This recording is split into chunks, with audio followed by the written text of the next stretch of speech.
नाज़रीन, सेवण शरीफ में मकानी चूंडुनि के सिलसिले में सियासी सरगर्मियों तेज़ी से जारी आहिनि। इन हवाले से आरओ ऑफिस में वॾे तादाद में शहरनि तरफ़ां फार्म भरण जो सिलसिलो जारी है। इन हवाले से तफ़सील बुधाए रहियो आहे महबूब न्यूज़ जो रिपोर्टर अली खान लाखो। जी अली खान, तफ़सीलन खां आगाह कजो ऐं कीअं पिया ॾिसो सियासी सरगर्मियुनि के? जी बिल्कुल, बल्दियाती इलेक्शन के हवाले से सेवण शरीफ में सियासी सरगर्मियों उरूज ते पहुतल आहिनि। उन हवाले से असां हिते मौजूद आहियूं आरओ ऑफिस सेवण में, जिथे शहरी ऐं नौजवान पंहिंजा फार्म भराए रहिया आहिनि। अचो त खेनि ॻाल्हि ॿोल कयूं त हू छा था चवनि। गुलशन भंड भान सैदाबाद वार्ड नंबर 4 ऐं जनरल काउंसिल जे लाइ मूं फॉर्म भरायो आहे। बददा हाणे कुझु आहे, कुझु महिनत करणी पवंदी, वधीक हाणे अलाह खे पारत आहे। बाक़ी मुक़ाबिलो करिणो आहे, मैदान खाली न आहे छॾिणो, माण्हू बीहणो आहे। इहो न आहे लाज़मी रुॻो खटणु आहे, पर इहो ज़हन ज़रूरु रखे हाराइण बि हिसो आहे, को मसइलो न आहे। असां जॾहिं न बि खटियो आहे तॾहिं बि पब्लिक जे लाइ, फिलाई कम जे लाइ जेतिरो वस हलियो आहे।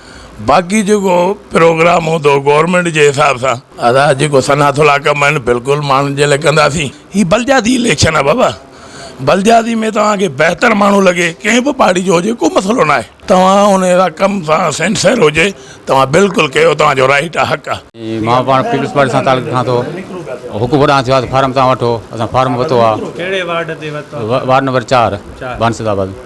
जी जी, ख़िदमत कंदासीं। ईअं त सभु को चए थो असां ख़िदमत कंदासीं, उहो वरी उन माण्हुनि ते माना बेनती करे थो छा माना ख़िदमत थिए थी नथी थिए। इनशाला उहो सोचे सम्झी वोट ॾियनि, उहो जेको माना वोट ॾियनि ख़िदमतकार हुजे, जेको कमु करे, असां उनखे इहो चवंदासीं सोचे सम्झी वोट ॾियो। अहमद वार्ड मुंहिंजो नालो आहे, यूसी बाज़ार खां जेको सो मूं फार्म भरायो आहे। ऐं हाणे असांजो माना इहो ख़्यालु आहे त हीअ जेकी इलेक्शन थिए थी त इनशाला असां जेको सो खटींदासीं। जेके बि ग़रीब आवाम आहे सो हिननि खां तंग ऐं बेज़ार थी चुका आहिनि। हिन जो को बि कारकर्दगी माना हिन जी सही न आहे। असां त इहो था चऊं त असांखे वॾियूं ॻाल्हियूं या सब्ज़बाग कंहिंखे नथा ॾेखारणु चाहियूं, पर उहो वक़्तु ईंदो जो इनशाला जेको सो जेको बि असांजे वस में हूंदो उहो असां हिन लाइ कंदासीं। बिल्कुलु, तव्हां हिते मौजूदु आरओ ऑफिस में उम्मीदवारनि जूं ॻाल्हियूं ॿुधियूं, उन्हनि जो इहो ई चवणो त इनशाला असां पुरुमीद आहियूं त असांजी जीत थींदी। असां खटे पंहिंजे आवाम जी ख़िदमत कंदासीं।